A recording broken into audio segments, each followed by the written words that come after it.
In starting my paper, I would want to, they have to make it a valuable place. Make it a valuable place. Let me first make allusion to the paper presented by the CDS, the Chief of Defense Staff, ably represented by the GOC here, when they talked about what they call national security.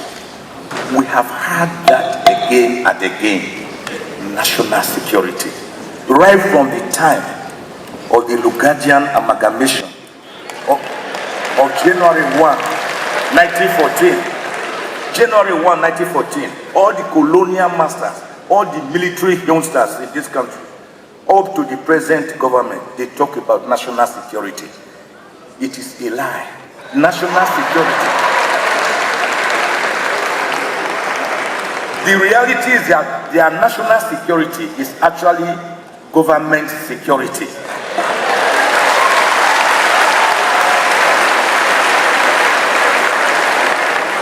It's not security for you and I.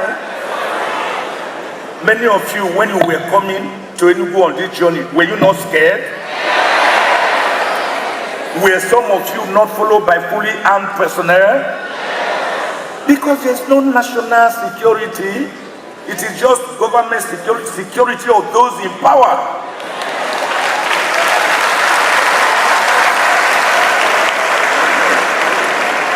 To manage or mismanage your resources. That's the idea of their so-called national security. And let me also say, and I thank God that many of the officers are here representing the various securities. For as long as you do not respect citizens' rights, for as long as you do not respect lawyers' rights to practice their profession without molestation, we will continue to fight.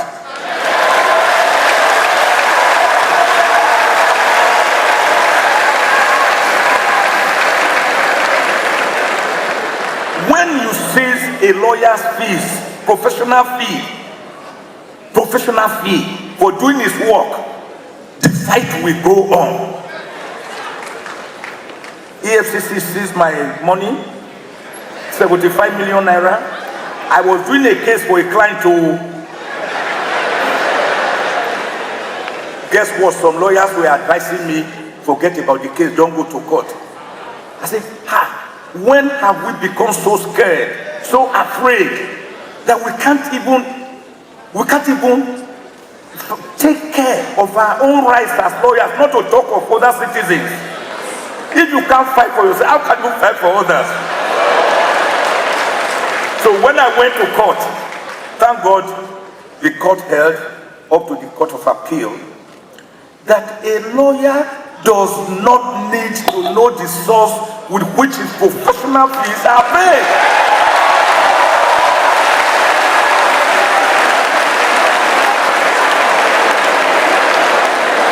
Do you know what? Wait a moment, I'm not finished. You know what they were trying to tell us, lawyers?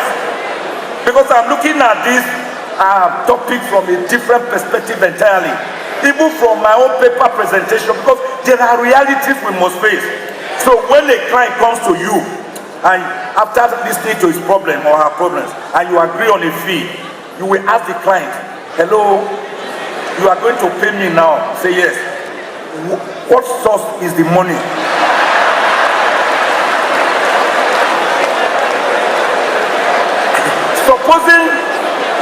Supposing he tells you, I have just sold a property.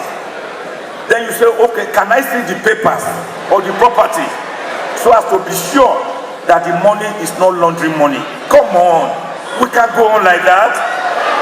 If a lawyer is paid with proceeds of crime and the lawyer is aware, don't misunderstand me, and the lawyer is aware, or maybe is even an enabler of the payment of that proceed of crime, then such a lawyer should also answer for it. But if it is that a lawyer was honestly paid and he did not know, go after the people who pay the money, what you call the predicate offense, not the lawyer. Having said that, this rights we are talking about, rights.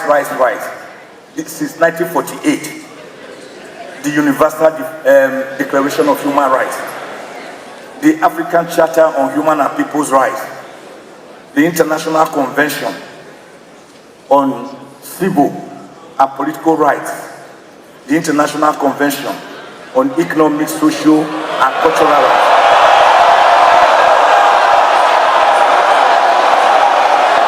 These rights we are talking about, we know them, but are we enjoying them?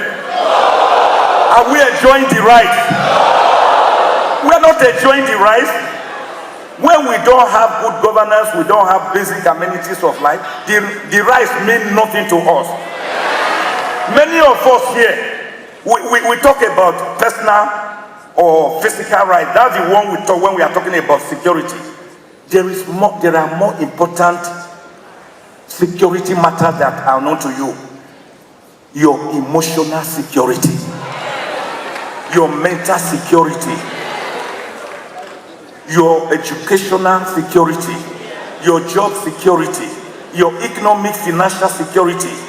Many people you see are mad, they are crazy, because Nigeria has happened to them. But you don't know because they have powdered their faces, they have put on their part, they have put their wig, and you think everybody is well.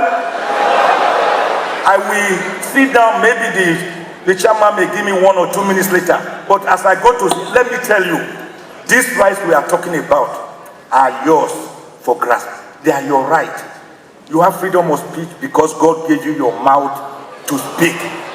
You have freedom of movement because He gave you your limbs to move. So they are not donated to us. That is why we say they are inalienable. And Fela put it beautifully. Human rights, not my property. Human rights, not my property. You know, feed, give me my property. Animal won't give me my property. You cannot give me my property. Human rights, not my property.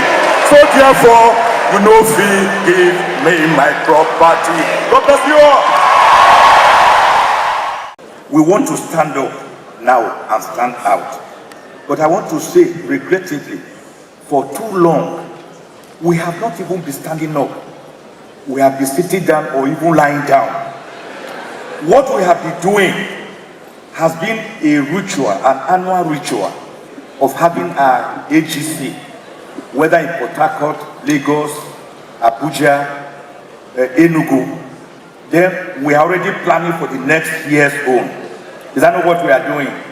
Not only that, we are now politicking more than politicians, more than professional politicians.